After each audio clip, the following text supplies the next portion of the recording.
दोस्तों, Bharat United nation में स्थायी सदस्यता की मांग पहले उन्हीं मीटिंग के दौरान करता था जहां पर फ्रांस, अमेरिका, ब्रिटेन उपस्थित होते थे। लेकिन अब रूस और चीन भी जिस मंच पर मिल जाते हैं, भारत यूनाइटेड नेशन के मुद्दे को उठाने से पीछे नहीं हटता है। यूनाइटेड नेशन रिफॉर्म कराने के लिए भारत अपनी स्ट्रेटेजी को पूरी तरीके से चेंज कर लिया है। पहले स्वीडन से विदेश मंत्री एस जयशंकर ने यूएन पर हमला बोला था और अब साउथ अफ्रीका से निशाना साधते हुए यूएन रिफॉर्म को लेकर ऐसे स्टेटमेंट दिए हैं जिससे स्थायी देशों में खलबली मच गई है। यूएन के अंदर 193 देश मेंबर हैं, लेकिन भारत अकेला वीर है जो रिफॉर्म पर फैसले लेने पर मजबूर कर दिया है। जब भारत ने स्थायी देशों को यूएन के भविष्य के खतरे के बारे में आईना दिखाया तो तब स्थायी देशों में आम सहमति बनी कि स्थायी सीटों की संख्या में किसी प्रकार का कोई फेरबदल नहीं किया जाएगा, लेकिन अस्थायी देशों की संख्या को 10 से बढ़ाकर 15 कर दिया जाएगा।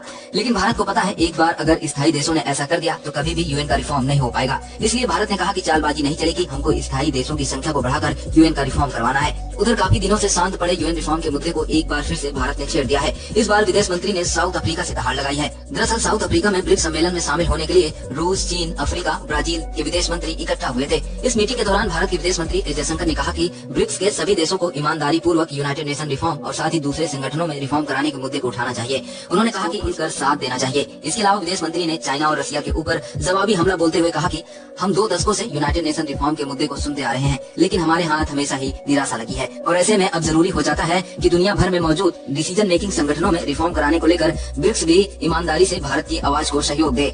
भारतीय विदेश मंत्री एस जयशंकर ने अपने बयानों में बार बार ईमानदारी शब्द का जिक्र करते हुए नजर आए हैं। दरअसल इसके पीछे की वजह है कि रशिया, अमेरिका, फ्रांस, ब्रिटेन तो यूनाइटेड नेशन की रिफॉर्म की बात तो करते हैं, लेकिन कभी भी इसके लिए कोई ठोस कदम नहीं उठाते हैं। चाइना तो भारत के वीटो का सबसे बड़ा विलन बना हुआ है। चाइना कभी नहीं चाहता है कि भारत यूएन का स्थायी सदस्य बने। उधर इस मीटिंग के दौरान विदेश मंत्री ने केवल यूनाइटेड नेशन रिफॉर्म के मुद्दे को नहीं उठाया, बल्कि दुनिया के कई अन्य महत्वपूर्ण संगठन जैसे WTO, IMF जैसे आर्थिक संगठनों में भी बदलाव करने पर आवाज उठाने के लिए ब्रिक्स से गुजारिश की है।